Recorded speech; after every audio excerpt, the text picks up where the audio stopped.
Very quickly, because we're going to talk about the election coming up, but you've tapped Elon Musk, Vivek Ramaswamy, to head up this Department of Government Efficiency. Correct. Which proposes cuts to the federal government. I think a lot of people hear that and they get concerned about Medicare and Social Security and Not Medicaid going to have anything to do. and defense spending. We're talking you about won't touch theft, Medicare, Social Security. Abuse, fraud. Okay. No, I said to people, we're not touching Social Security, other than we make it more efficient. But the people are going to get what they're getting. Okay, so the entitlements and off we're not the raising, table. And we're not raising ages or any of that stuff. Okay, no, off the table. I won't do it. Okay, let's turn to foreign policy. Should Ukraine prepare for less aid from the United States after you're sworn into office? Yeah, probably. Sure. You've said you can end the war in 24 We're in for $350 billion, and Europe is in for $100 billion. Why isn't Europe in for the same as us? The one thing that should happen is that Europe should come in they should equalize. And, you know, Biden, all he had to do, like I did with NATO, I said, you got to pay your bills. They weren't paying their bills. And as you know, the Secretary General said, President Trump got $600 billion, no, 640 to be exact. And I used to use the 400 billion number. He corrected me. He said, no, you actually got $641 billion put in, because I said you have to pay your bills. We were paying for NATO. And you know why I got the money? Because I asked for it. It wasn't that complicated. Europe is in for a fraction. And war with Russia is more important for Europe than it is for us. It's important for everybody, but it's more important for Europe than it is for us. And you've said we have a little thing called an ocean in between us.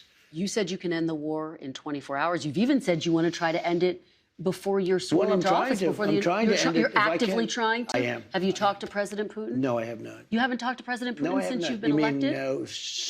Well, I don't want to say that, but I haven't spoken to him recently. So you've spoken to President Putin since you've been elected? I don't want to say that. I don't want to say anything about that, because I don't want to do anything that could impede the negotiation. But you I want to stop talked it. about Let me the tell you other what I world have talked leaders. about. Let me tell okay. you. There are people being killed in that war at levels that nobody's ever seen before. You have to go back to the Second World War, and even that, if you take a look at, and you know what it is? It's the soldiers largely.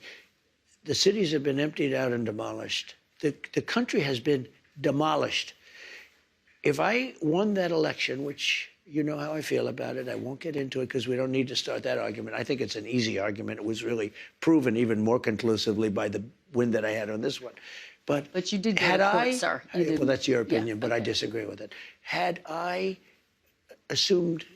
kept control, number one, Israel wouldn't have happened. Number two, Ukraine would have never happened. It would have never happened, Ukraine, Russia.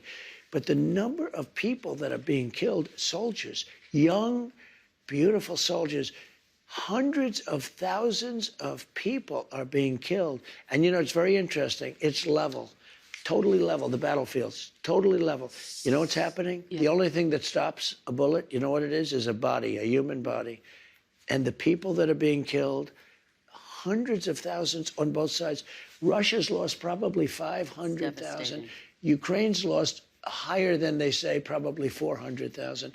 You're talking about hundreds of thousands of bodies laying all over fields.